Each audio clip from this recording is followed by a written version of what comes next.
Aí. Então, como eu falei, né? Vamos falar das características da pele, porque entendendo mais ou menos, pelo menos, porque é bem mais profundo que isso que a gente vai ver, né?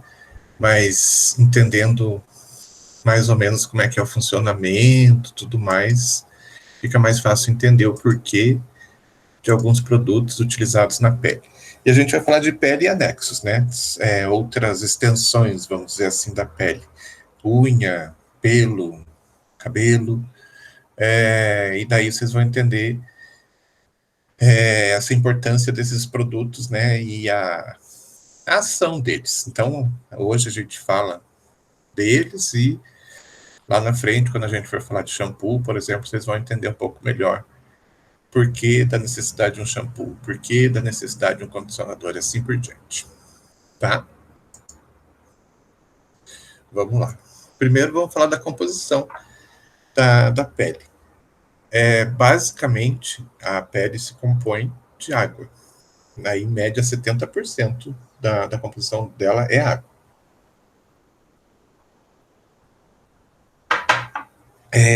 Essa composição, a gente diz que é em média porque ela depende muito da sua concentração, na verdade, ela pode variar conforme a camada da pele que a gente está falando.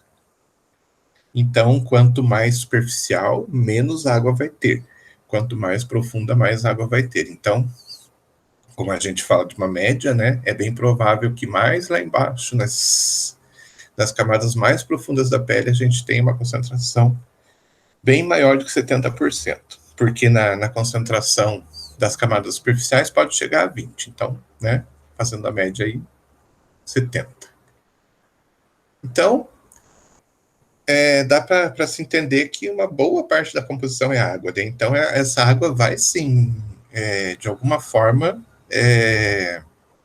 uma influência para que ocorra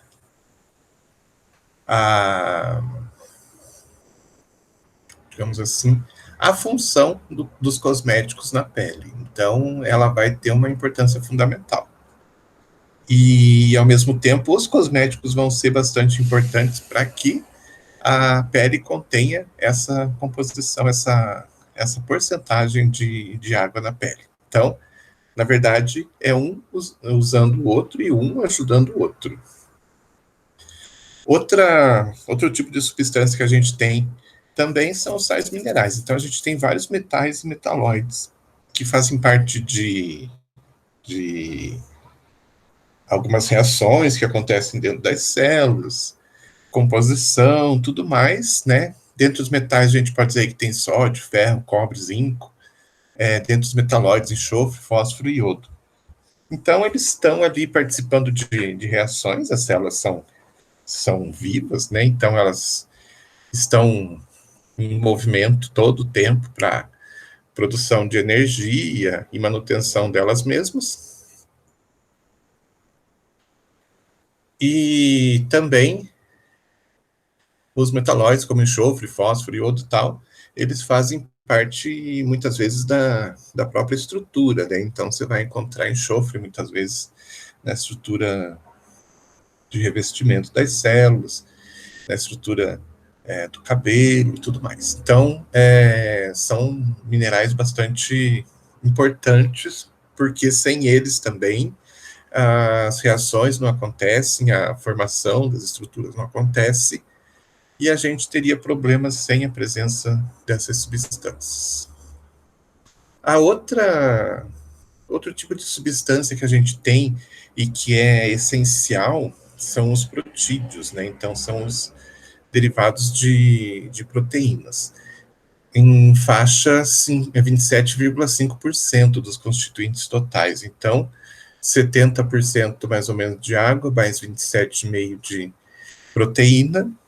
O restante é sal mineral, lipídio, glicídio e outras coisinhas, né, numa concentração muito menor. Então, basicamente, água e proteína é o que tem de maior quantidade dentro da pele, ok? Os protídeos, então, eles estão divididos em diferentes tipos de substância. Aminoácidos, para fazer parte das estruturas, das reações também. As proteínas, como colágeno, elastina, melanina, ácido hialurônico, etc., que tem função fundamental onde elas estão. E, além disso, enzimas, hormônios, etc., que também fazem parte dos ciclos que regem as células, né, e que fazem com que elas mantenham energia, mantenham a vida, né, elas se mantenham vivas. Além disso, a gente tem lipídios e glicídios. Lipídios, como fosfolipídios, colesterol, ácidos graxos, triglicerídeos, que muitas vezes fazem parte de ciclos também, ou, mais comumente, fazem parte da própria estrutura das células. E os glicídios estão ali, na forma de glicose e glicogênio, para ajudar a produção de energia. Basicamente, então, a gente diz que a pele se compõe dessas substâncias, né, desses tipos de substâncias, e de uma forma geral a gente caracteriza então a pele em 99%. As outras substâncias que existem numa quantidade muito pequena. Uma coisa que é importante que vocês entendam é que a gente tem algo que a gente chama de flora cutânea. O que é a flora cutânea? São micro-organismos que habitam na superfície da pele. Então, imagine o seguinte, a pele, ela... mudou o slide para vocês? Não, não está mudando, está só na primeira, professor. Então, na sexta-feira também aconteceu a mesma coisa. Vou tentar fazer de um outro jeito. Vamos ver se eu consigo. Agora mudou. Então, acho que talvez eu precise apresentar a aula sim, porque estava com problema, mas deixa eu ver se eu consigo fazer uma outra forma aqui.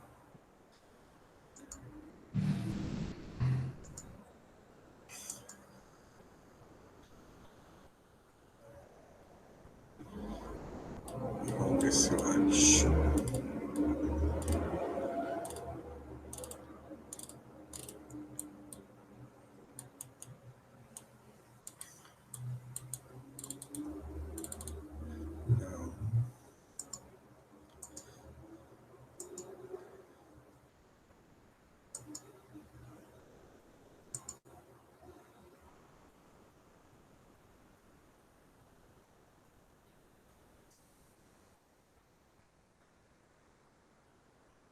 Não. Então, acho que eu vou ter que apresentar para vocês sem colocar no modo apresentação. Fica pequenininho para vocês, né? Não, ele tá aparecendo no modo apresentação agora. Capaz. Uhum. Credo. Tá igual antes, tá naquele slide flora cutânea. Tá, então vamos por aqui mesmo. Tá muito pequeno o desenho para vocês? Vocês conseguem enxergar o que está escrito dentro? Tá, agora eu entendi. O desenho tá um pouco pequeno, mas dá para enxergar sim, professor. Tá, Daí a gente abre aqui do lado. Eu vou dar uma aumentada. Vejam se continua aparecendo ele inteiro para que vocês enxerguem melhor.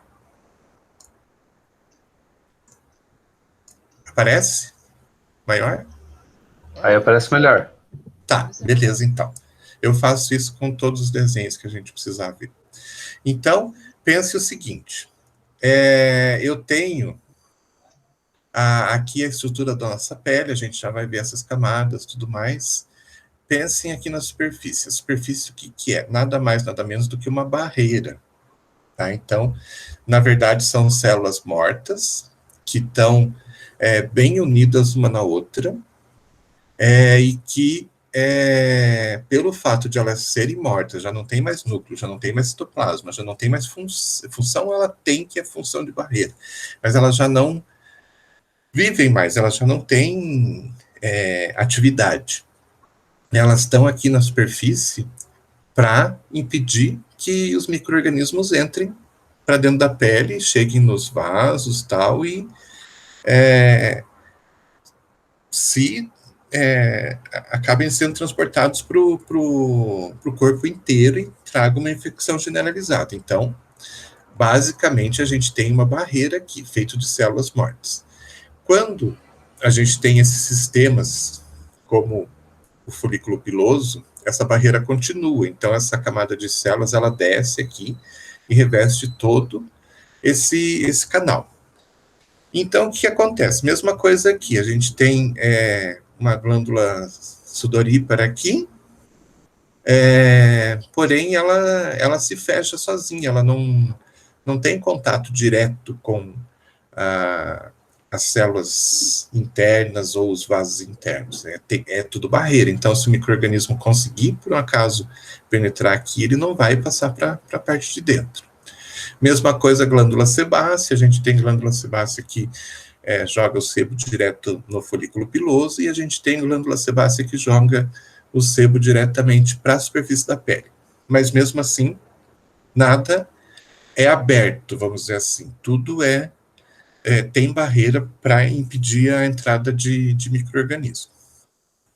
E a gente pode dizer que a gente tem dois tipos de micro-organismo na superfície da nossa pele. A flora que a gente chama de flora cutânea permanente, que é uma flora normal, que são micro-organismos que naturalmente vivem na superfície da nossa pele. Nós não somos estéreis, né? Então a gente tem esses micro-organismos que habitam a nossa pele. E por que eles habitam a nossa pele? Alguém tem ideia?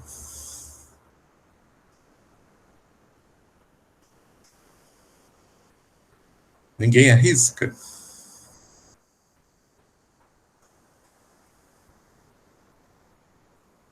Não? Uma maneira do organismo criar defesa, talvez, por eles serem um antígeno, um anticorpo?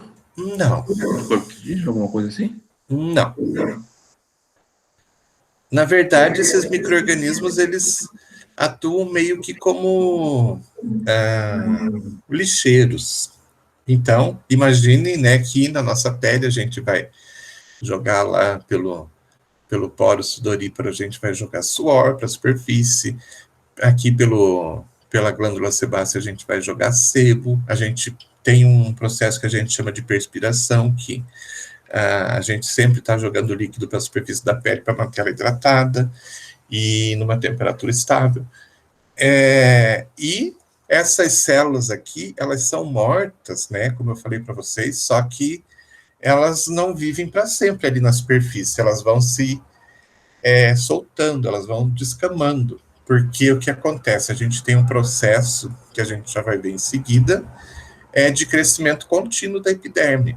Então, sempre está nascendo células novas, e se essas células que são velhas e mortas não se soltarem da nossa pele, a gente teria uma pele parecendo uma pele de elefante, de tão grossa. Então, o que acontece? Essas células, elas ficam ali na superfície, e quando começa a crescer mais e aparecer mais células mortas, elas vão se destacando. Elas se soltam. Aí, com todas essas substâncias na superfície da pele e tudo mais, lembrando que com o suor a gente tem várias substâncias que são jogadas para fora, a gente tem o quê? Sujeira na nossa superfície. São coisas que são jogadas para fora porque não tem mais interesse dessas substâncias dentro do nosso organismo. Então, esses micro-organismos residem ali já porque eles sabem que tem comida farta. Então, eles são alimentados por nós e nos ajudam porque eles fazem uma limpeza da nossa pele. Então, é um tipo de convivência pacífica e bastante interessante. Eles estão ali, né, e se alimentam dos nossos restos, e o fato de eles se alimentarem dos nossos restos, eles limpam a superfície da nossa pele. Então, assim, a gente tem, né, simbiose que fala, eu já não me lembro mais, mas acho que é. Não sei, eu sei que um ajuda o outro, na verdade. Então, o que acontece? A gente tem esses micro-organismos que estão na nossa pele constantemente. Esses a gente chama de flora permanente, eles estão ali para ajudar a gente. E eles sobrevivem na nossa pele porque eles tiveram uma adaptaçãozinha. A nossa pele, a gente já vai ver mais à frente também, ela tem um pH levemente ácido. E a maioria dos micro-organismos não resiste por muito tempo nesse pH ácido. Não é uma condição adequada para a maioria dos micro-organismos. Mas esses, da flora permanente, eles se adaptaram e eles vivem muito bem nesse pH. Então, não tem problema nenhum pH estar meio ácido. Eles vivem muito bem. Já, eventualmente, a gente tem uma flora que a gente chama de ocasional patogênica. Então, é uma flora que ocasionalmente está na superfície da nossa pele, que ela não é residente ali, ela está de passagem. Então, eu vou lá e pego numa maçaneta de uma porta e estava cheia de micro-organismos. Esses micro-organismos ficam na minha mão, eu vou ali, passo no meu braço, os micro-organismos estão no meu braço. Só que, como eu falei, o pH da pele não é favorável para esses micro-organismos, então eles não vivem muito tempo. Eles não têm condições ideais de se instalar, de se reproduzir e tudo mais. Então, enquanto esses micro-organismos patogênicos estiverem ali na superfície da nossa pele, eles vão estar lutando para conseguir sobreviver, mas eles não vão sobreviver por muito tempo. Eles só vão sobreviver se por um acaso tiver algum tipo de abertura na nossa pele, uma ferida, um corte, alguma coisa que abra essa barreira, né, que é naturalmente formada, e eles consigam penetrar para as camadas mais profundas da pele. Aí a gente tem uma infecção, tá certo? Ah, mas e a flora permanente? Se tiver um corte, ela pode causar uma infecção também? Pode também. Você sabe, né, que qualquer micro-organismo, se ele tiver as condições adequadas, ele começar a se desenvolver, a gente considera como uma infecção, tá certo? Mas uma das floras, então, é permanente, ela consegue sobreviver ali. Ao mesmo tempo, existe a passagem de alguns micro-organismos, eventualmente, né, porque onde a gente toca, onde a gente se encosta, né, até o próprio ar faz com que micro-organismos que estejam no ar possam cair na superfície da nossa pele. Como é uma pele íntegra, né, que não está, é uma barreira, não existe problema nenhum, porque vai passar um tempo, esse micro-organismo vai morrer ali, porque ele não vai conseguir sobreviver, porque não tem condições adequadas. Ok? Falando dessas localizações das floras, aonde que a gente encontra? Então, a gente encontra nessa camada descamante, né, nessa superfície aqui, elas vão ficar aqui na superfície, e podem adentrar esse folículo aqui. Como eu falei para vocês, ele é todo revestido de células. Então, é protegido, não tem problema, mas como esse folículo é um pouquinho mais quente que o resto da superfície da pele, é mais úmido que o resto da superfície da pele, tem produção de sebo diretamente no folículo, e tem uma umidade maior, eles dão preferência por esses folículos, porque é muito mais agradável para eles, né? A temperatura, a umidade, e ter fonte de comida fácil. Então, a gente tem os micro-organismos tanto na pele quanto nos folículos. São os lugares mais comuns. No poro sudoríparo já não, porque o que acontece? É suor, é líquido, vai sempre empurrando os micro-organismos para fora, né? Então, eles já não se reproduzem tanto. Claro que a gente está falando de pele aqui, a gente tem diferenças de pele, né, no corpo inteiro. Então, a gente vai ter lugares que são mais favoráveis e locais que são menos favoráveis. Locais onde tem dobras, onde acumula umidade, onde é mais quente, geralmente são locais onde a flora é mais persistente, ela existe com uma frequência maior. Locais que são mais abertos, como a pele do nosso braço, por exemplo,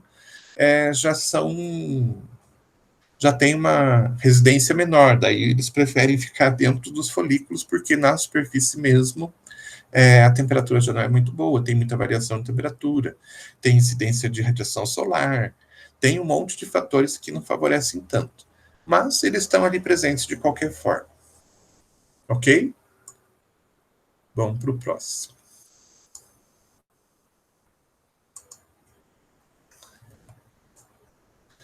Voltando aqui ao mesmo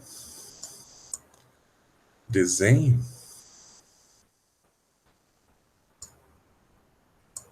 É aqui assim.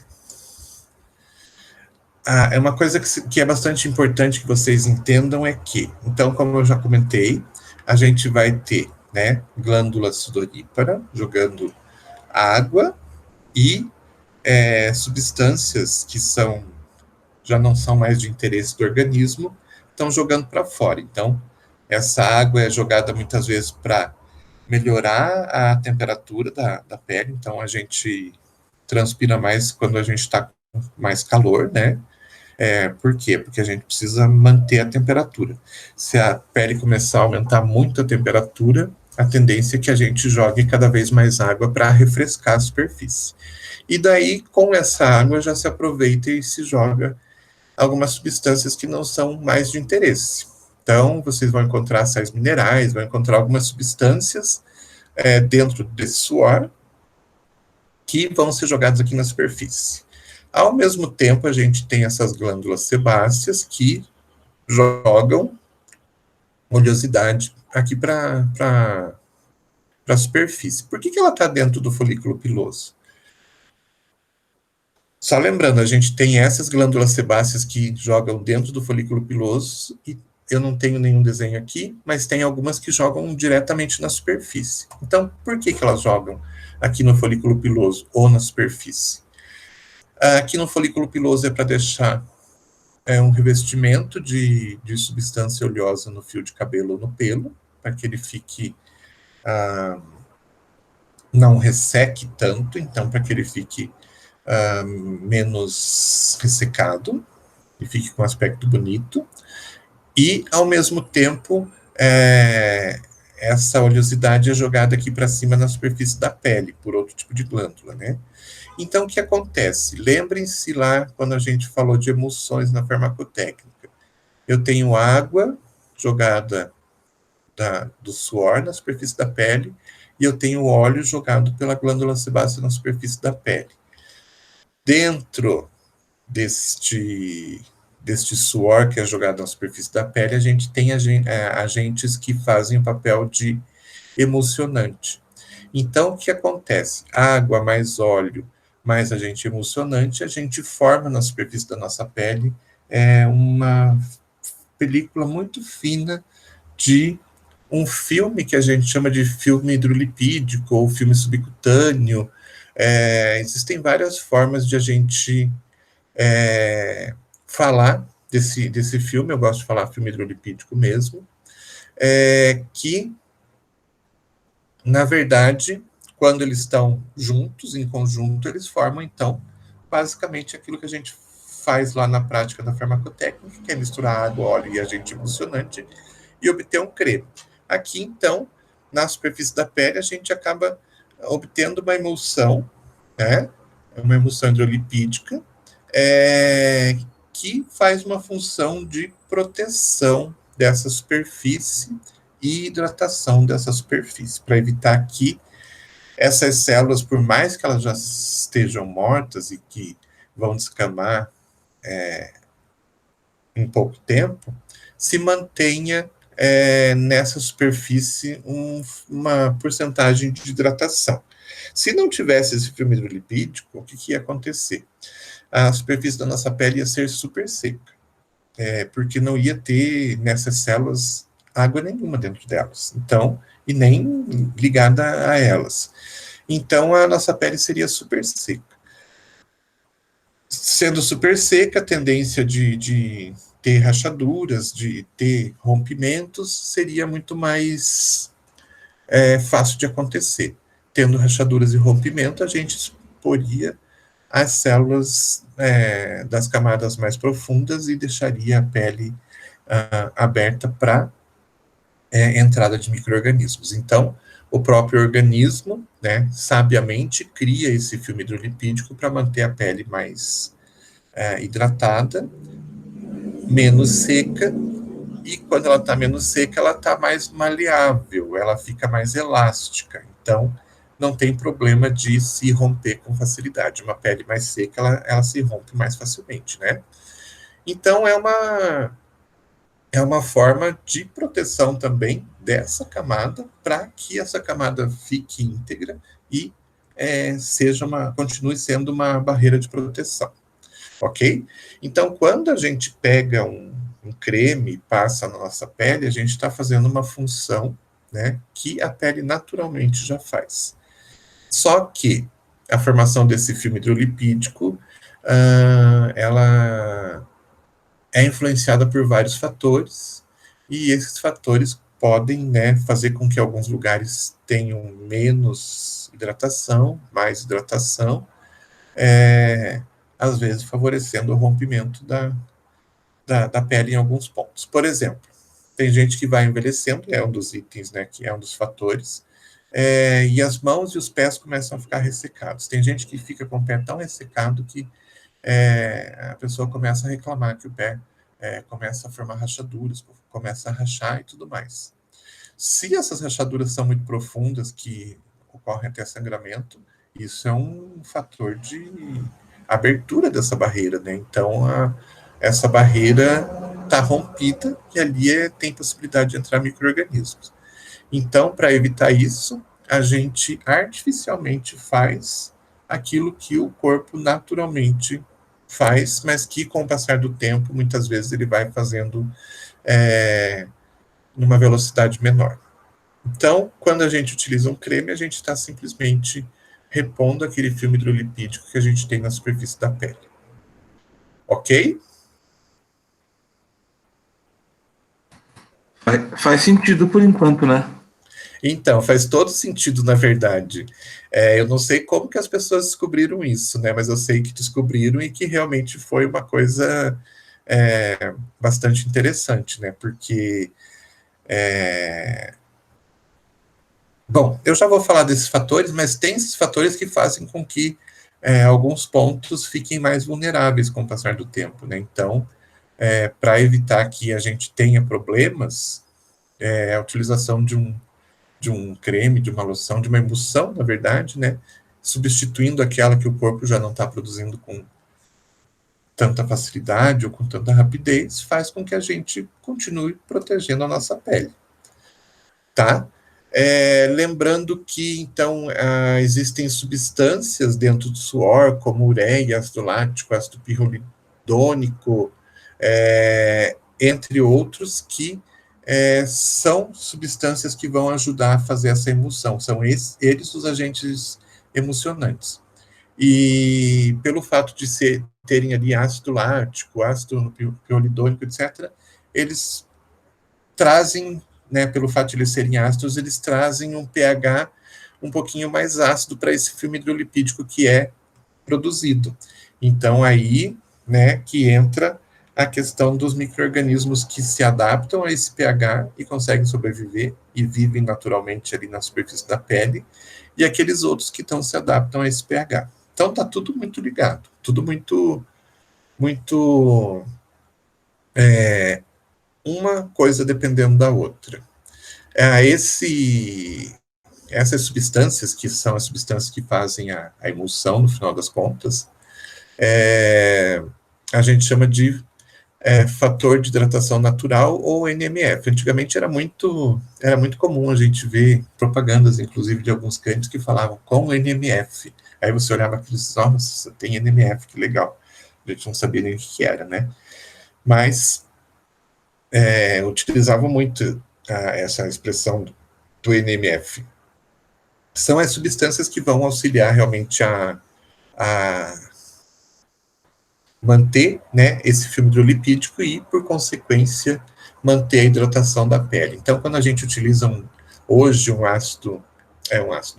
creme com ácido hialurônico, ácido lático, a ureia, né, que a gente sabe que tem um fator de hidratação bastante grande, é porque a gente aproveita mais, né, aquele suor e aquele sebo, né, aquela substância oleosa em excesso que tem na superfície da nossa pele, para que forme mais filme hidrolipídico e que, então, melhore ainda mais a hidratação. Tá certo? Então, o que diminui com o passar do tempo, então, não é a produção de água e nem de parte oleosa. O que diminui, então, é a parte que vai fazer com emulsionante, é isso? Na verdade, diminui meio que um pouco de tudo, sabe? Principalmente quando a gente fala em idade, né? A produção natural de tudo no nosso organismo diminui. Se tem menos substância ruim para eliminar, vai ter menos suor que vai ser jogado na superfície. Naturalmente, as pessoas de mais idade já não têm mais muita oleosidade na pele, né? E, ao mesmo tempo, a gente tem aí, como é que eu posso explicar para vocês? Deixa eu tentar explicar aqui de uma forma.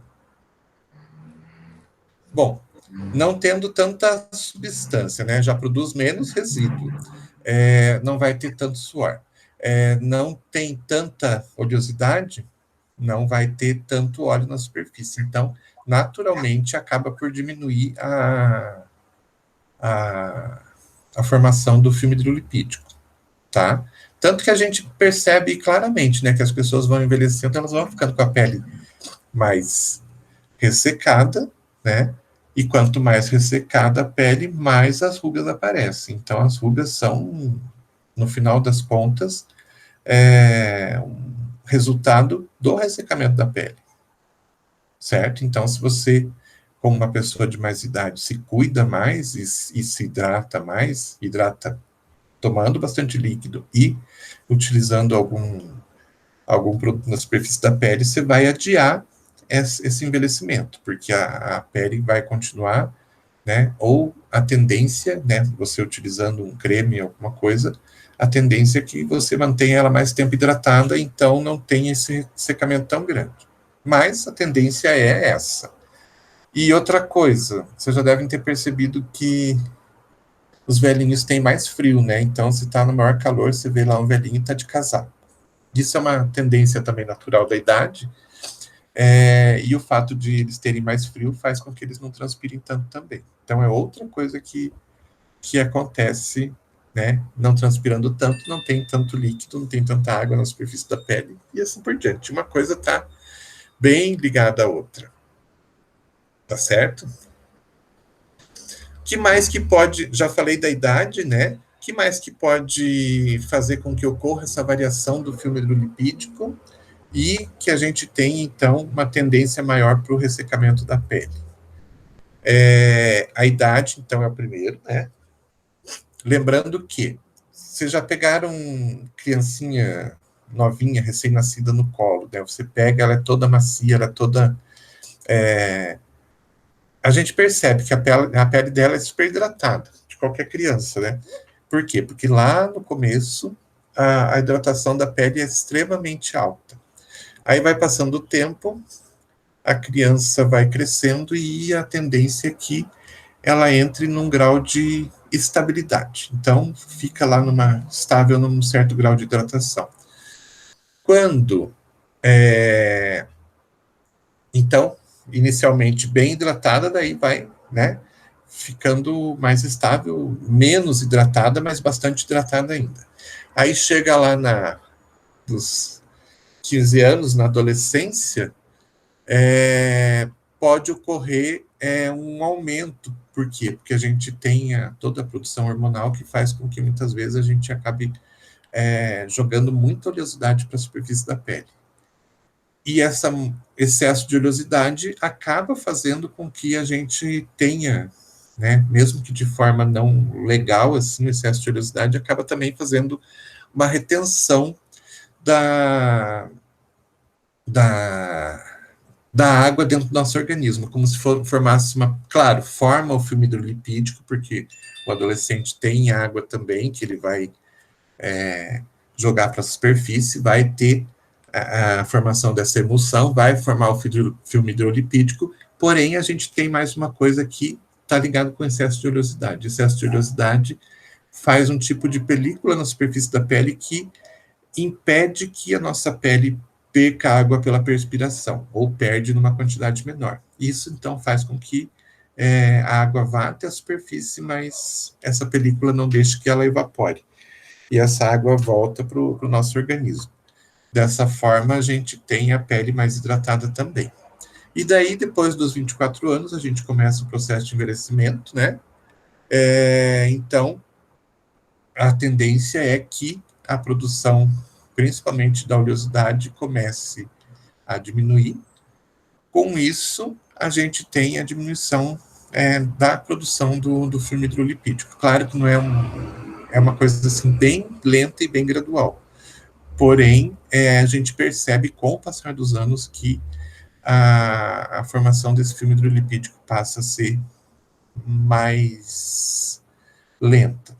Então, vocês vão perceber que a mão já começa a ficar mais ressecada, que o pé já começa a ficar mais ressecado, que a própria pele do corpo tem algumas áreas que já começam a ficar mais ressecadas, e assim por diante, até que, né, lá na frente, a formação do filme hidrolipídico é bem pequena mesmo. Então, vai passando o tempo, a gente vai diminuindo a hidratação da pele, e dessa forma a gente vai tendo o ressecamento da superfície e o aparecimento de rugas e tudo mais.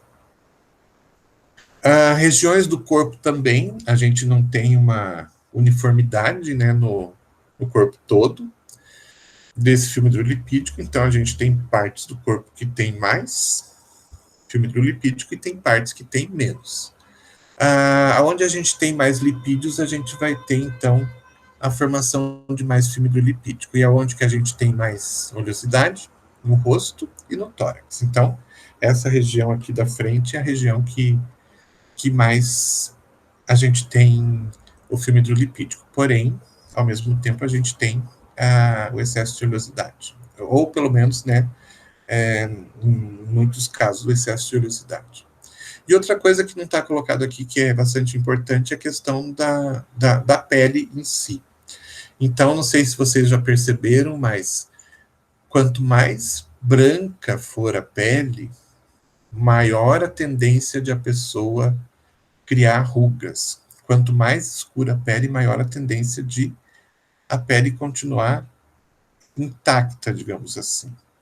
Então, se você pegar uma pessoa de pele bem branca, com 50 anos, e comparar com uma pessoa de pele bem escura, com 50 anos, você vai ver que, de uma forma geral, essa pessoa com a pele mais clara, ela vai ser muito mais enrugada, vai ter a pele muito mais seca do que essa da pele escura. É tendência de raça, né?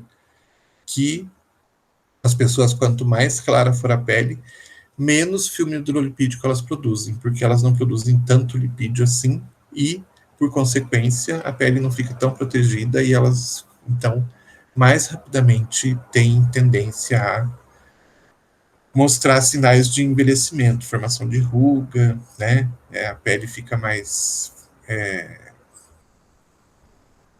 menos viçosa, menos hidratada, mais seca e tudo mais. Então, é mais uma coisa que pode levar a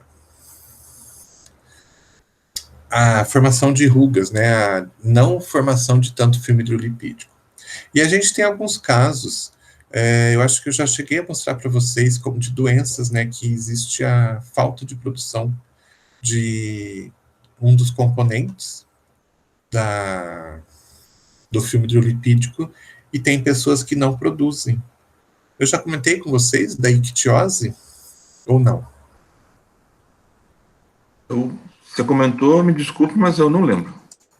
Não, tá, o professor não falou. Tá, deixa eu achar uma foto aqui para mostrar para vocês. Então, o que acontece? Tem certas pessoas que, por um problema genético, elas nascem com a doença chamada ictiose. Ictiose vem de ictus ou ictus, sei lá, que quer dizer peixe. Então, é a pele como se fosse uma pele de peixe. Deixa eu ver se eu acho aqui. Eu acho. Quero ver se eu consigo mostrar para vocês. Então, claro, vou mostrar um caso mais extremo aqui para vocês, para que vocês entendam bem. Então, essas pessoas, elas não produzem oleosidade, elas não têm glândulas sebáceas, na verdade, então elas não conseguem produzir o filme hidrolipídico, então elas ficam com a pele extremamente ressecada.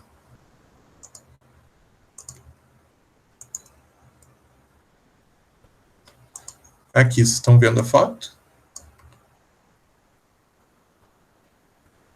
Sim. Bem feio, né? Então, é um problema que, na verdade, assim, aqui é um caso extremo e é um caso que não está sendo tratado. Porque eu conheço, inclusive, gente, eu preparava um creme para um rapaz que ele tinha ictiose, só que ele levava bastante a sério o tratamento, que era a utilização de creme hidratante com 10% de ureia. Só isso. Então, o que acontecia? Ele não tinha as glândulas sebáceas, então, se ele não se cuidasse, ele provavelmente ficaria com algo parecido com isso, mas pelo fato de ele passar o creme diariamente, nossa, ele usava muito creme, fazia uma quantidade muito grande de creme para ele, mas ele usava. Então, você olhava para ele, você não via absolutamente nada. Por quê? Porque, usando o creme, ele estava colocando ali o substituto do filme hidrolipídico. Então, a pele fica provavelmente, né, até hoje, deve estar vivo, sei lá, mas a pele fica hidratada e não tem problema de formar esses excessos. Esses excessos aí são praticamente excesso de célula morta que está se acumulando. Tá? Então, aquelas células da camada mais superficial, que seriam só de proteção, elas acabam não conseguindo se soltar com facilidade e elas acabam acumulando na superfície. Então, basicamente é isso. Ele utilizando bastante creme, nossa, ele comprava creme toda semana, era um frasco por semana que ia. Mas ele mostrava, olha, minhas mãos, meus braços, não tem nada. Se eu deixar alguns dias, minha mão começa a ficar seca, esfarelar, e começa a ter rachaduras e tudo mais. Então, só utilizando o creme, ele levava uma vida bem tranquila. Então, a falta do filme hidrolipídico pode fazer com que aconteça isso, tá? Falando um pouquinho da estrutura da pele. Então, a gente tem aí a pele dividida de uma forma acadêmica em 3 grandes camadas: a epiderme, a derme e a hipoderme. Então, a epiderme é aquela camada mais superior, vocês estão vendo que está descolando aqui. Então, aqui a gente tem a epiderme, daí aqui, essa segunda parte mais cor-de-rosa, a gente considera a derme, e a hipoderme, tá errado o negócio aqui. Não, tá certo. A hipoderme é aqui, a partir desse amarelo, que são basicamente gordura, tá? Então, o que acontece? Tudo isso aqui é uma camada super fina. A gente olha aqui assim, parece super grande, né? Mas é super fina. E a gente divide basicamente em 3 grandes estruturas porque elas têm características bem diferentes. Então, a epiderme, a gente chama ela de tecido epitelial estratificado, porque vocês vão ver que são várias camadas de diferentes tipos de célula. A derme, a gente chama de camada coriácea. Ela é composta de tecido conjuntivo, então aqui a gente tem lá colágeno, elastina. Opa! Caiu meu fone. E a parte de sustentação da pele. Então, é a parte bastante importante que, com o passar do tempo, também a gente vai perdendo, né, e vai ficando com a pele flácida. E aqui a parte mais de baixa, de tecido adiposo. Esse tecido adiposo aqui, ele é variável conforme o lugar que a gente está falando, e ele tem várias funções, inclusive a função de proteção. Também vamos ver mais lá na frente que tipo de proteção. E a parte onde a gente tem mais vasos sanguíneos. Então, as camadas superiores não têm tanto vaso, elas não são tão irrigadas assim. Então, quando a gente faz um corte, o corte começa a sangrar bastante, é porque a gente chegou numa camada mais profunda, que tem mais vasos, numa quantidade maior, e vasos mais calibrosos. Inicialmente, a gente vai pegar a epiderme aqui, e vamos falar dela, tá? Então, a epiderme é a camada mais superficial. Ela, por si só, tem a espessura de uma folha de papel. Então, imaginem todas aquelas camadas que a gente vai ver, divididas ali numa folha de papel. É bem fininha mesmo. É um sistema cinético, onde as células se dividem, se diferenciam e morrem. Ou seja, é um sistema que está sempre se alterando, porque é um sistema de nascimento, crescimento e morte. As células, então, são produzidas. Aí, o que acontece? Novas células são produzidas a cada instante.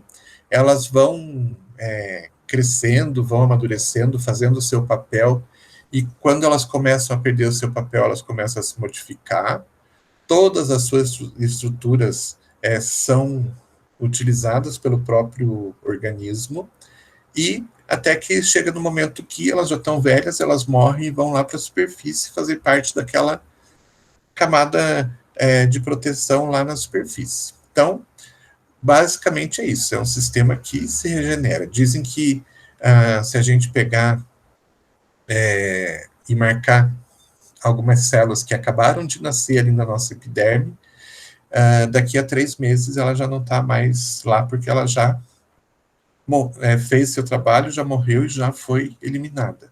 Ou seja, a gente tem uma renovação de toda a nossa epiderme a cada 3 meses. Então, a nossa pele de hoje não é a nossa pele daqui a 3 meses. A pele que a gente tem hoje é diferente da pele que a gente tinha 3 meses atrás, tá? E a principal função é a proteção do organismo contra agressões exteriores. Então, a função mais evidente é essa, de fazer essa barreira de proteção. Então, é tudo muito programado. O organismo programa muito bem. Vamos fazer as células e vamos, então, fazer com que elas fiquem lá na superfície quando elas estiverem mortas, bem ligadinhas uma na outra, para que elas não se rompam. E, ao mesmo tempo, com a presença do filme hidrolipídico ali na superfície, que elas tenham elasticidade para que, quando ocorrer se mexer nessa superfície da pele, ela não se rompa com facilidade, porque ela tem uma certa elasticidade. Muito bem. Dentro da epiderme, a gente tem, além dessas células, que elas estão em camadas, tudo mais, a gente tem algumas células que a gente diz que são diferenciadas. São os queratinócitos, então, locais onde é produzido a queratina, que vai fazer parte das células mortas lá na superfície. Os melanócitos, que são células que produzem, então, a melanina, que também tem função de proteção a agressões externas. As células de Langerhans, que estão ligadas à imunidade. E as células de Merkel, que captam sensações do ambiente. Então, o nosso organismo tem células locais que captam as situações, né, e as alterações do meio ambiente. É bastante importante. Então, está muito frio, esquentou, está úmido, está seco, tem muito sol, não tem sol, tem radiação, não tem, todo esse tipo de coisa, né? Foi feito algum tipo de perfuração na superfície, essas células detectam tudo e elas acabam por avisar, então, os órgãos, né, os locais responsáveis, que alguma coisa errada está acontecendo. Então, é como se fossem os sentinelas que ficam ali na epiderme, né, para avisar os responsáveis que qualquer coisa aconteceu. Então, esfriou, né, então, vamos avisar os responsáveis lá que esfriou para ver o que a pele vai fazer para de repente, essa baixa temperatura não via trazer consequências muito graves. Então, o que pode acontecer? Um monte de coisa. Até a própria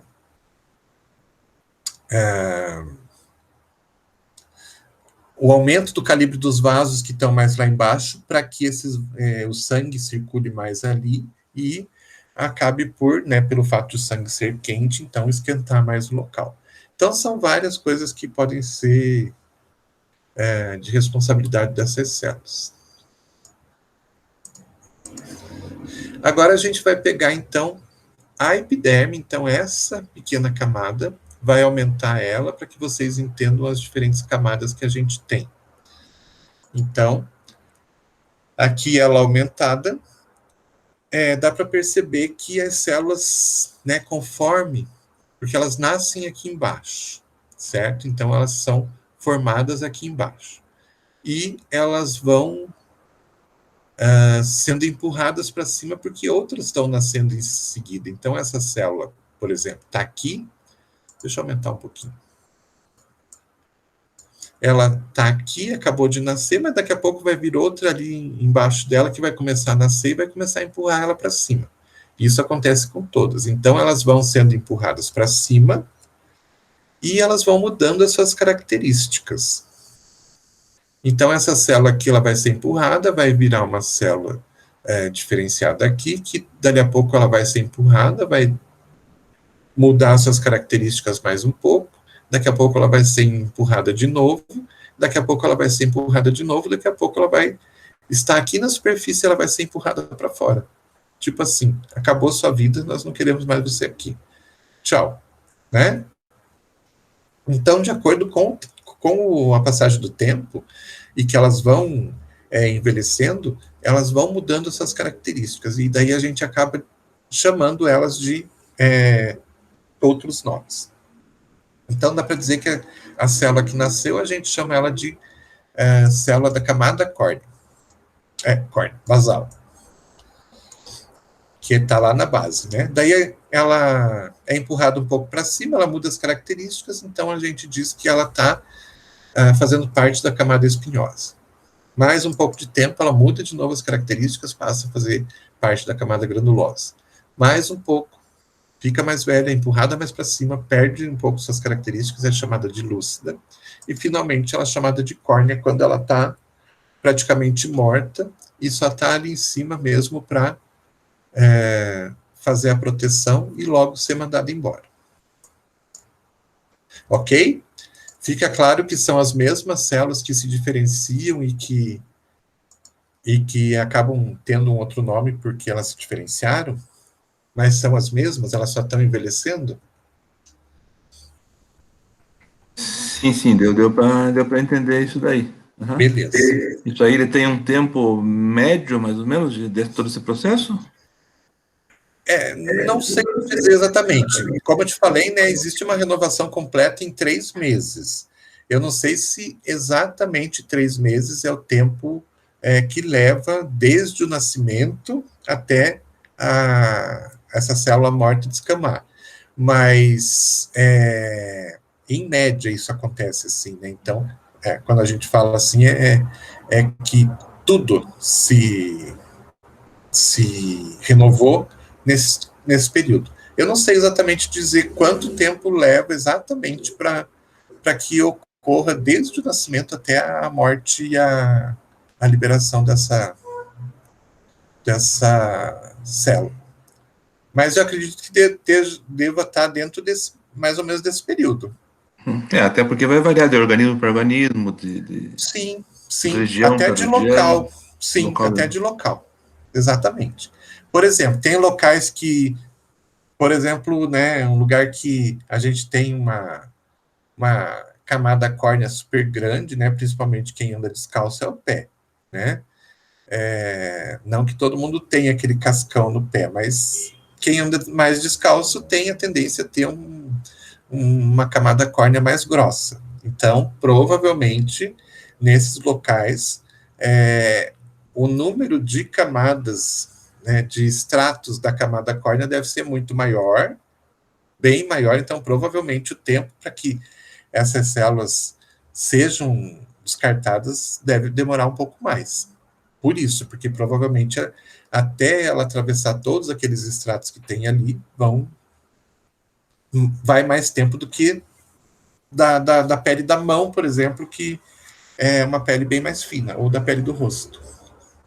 Beleza. Tá? Vamos lá. Vamos falar das camadas. Tudo bem que a célula nasce de baixo para cima, mas vamos falar das camadas de cima para baixo, para que vocês talvez entendam um pouquinho melhor. Começando, então, a falar da camada córnea, que é a última camada lá de cima, né? É uma camada que a gente diz que ela é queratinizada.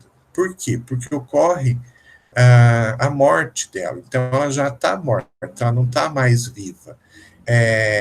Tudo que tinha na célula, todos os componentes desapareceram. Desapareceram não, né? Foram utilizados para sofreram alguma alteração e foram reutilizados. Então não tem mais citoplasma, não tem mais núcleo, não tem mais células nenhumas, componente nenhum. É só o revestimento em si. E esse revestimento ele acaba sendo transformado, existe um local ali embaixo, mais para baixo, que transforma e dá mais rigidez para essa estrutura, né, que é só o revestimento das células mesmo, para que ele fique mais rígido e mais difícil de arrebentar. Então, basicamente, essa última camada é célula morta e é só composta praticamente de queratina. Toda a superfície da célula, enquanto ela ainda estava viva, sofreu alterações para que aquilo tudo se transformasse em queratina e ficasse, então, mais difícil de romper essa estrutura.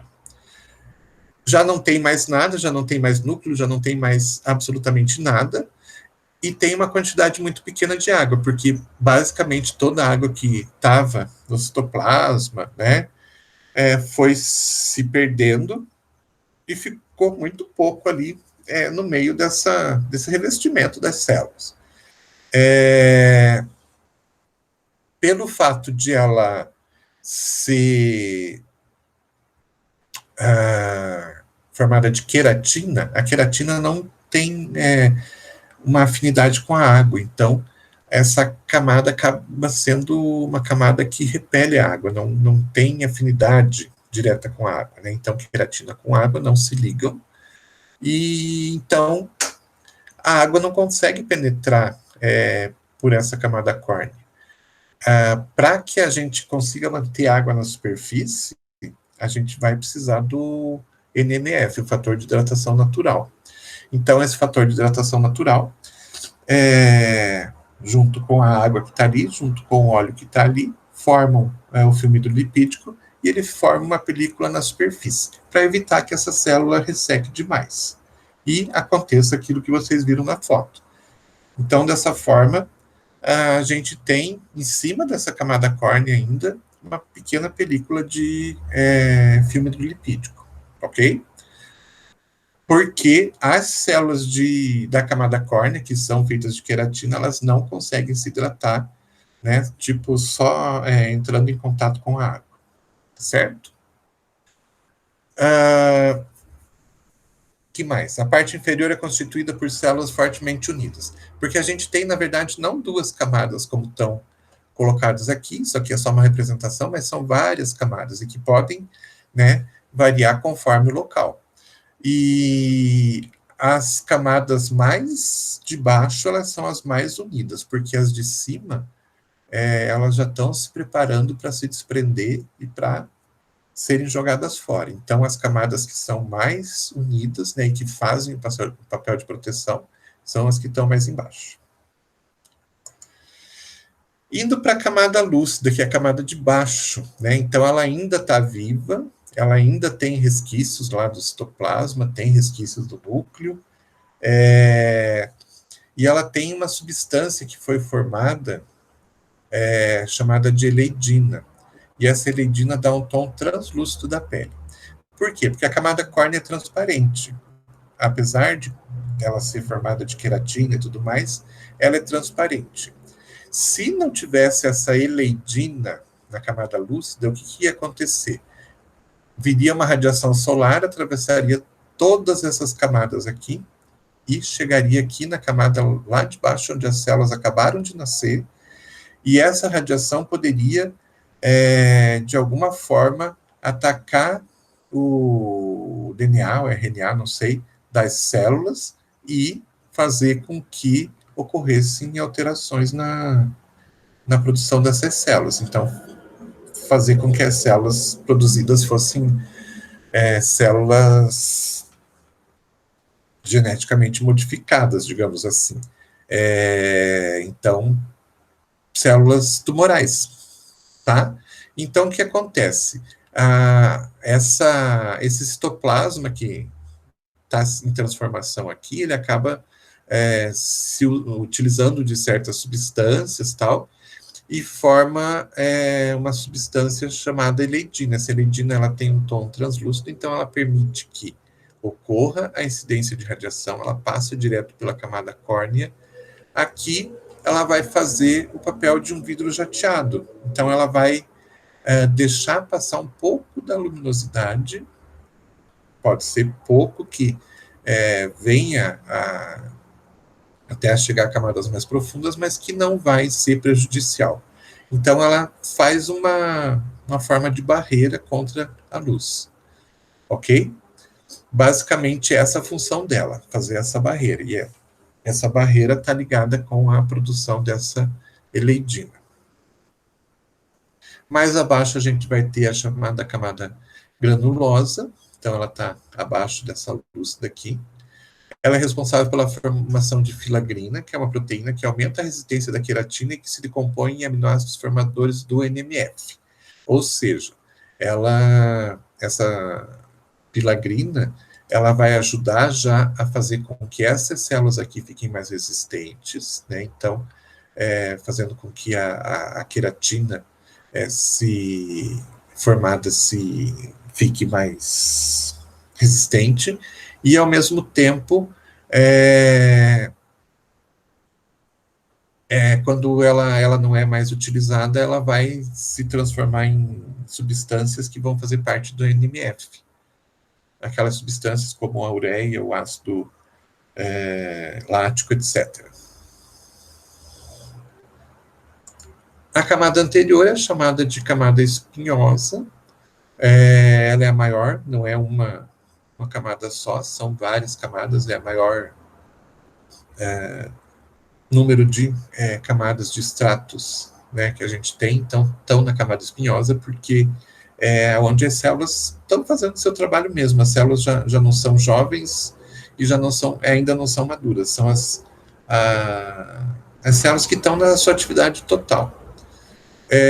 Então, são 5 a 10 camadas de células. É onde ocorre a síntese da queratina. Então, a queratina já começa a ser sintetizada aqui, para que ela lá em cima, ela vá fazer o papel de proteção dela. As células são bem ligadas uma à outra, e aqui elas fazem todo o seu papel. E, finalmente, a última camada, é a camada basal, que é onde ocorre o nascimento, né, das células. Então, aqui onde ocorre a formação de novas células que vão sendo produzidas e vão sendo empurradas para cima. Aqui a gente tem uma coisa importante, que mais ou menos nessa região aqui, entre a camada basal e a camada espinhosa, a gente tem os melanócitos. Tem um outro desenho aqui que é mais fácil de entender. Então, basicamente, os melanócitos estão inseridos aqui embaixo, e quando ocorre, então, a incidência de radiação solar, que a luz passa aqui, retida um pouco aqui, mas que chega lá embaixo numa intensidade muito grande, o organismo, então, ativa essas células para que elas produzam a melanina e comece, então, a espalhar a melanina por todas as camadas de pele, para que a melanina faça um papel de proteção maior do que aquele papel de proteção que a Eridina faz lá na camada translúcida. As células de Merkel ficam aqui embaixo, na lâmina basal também, na base, né? E as células de Langerhans ficam mais na superfície.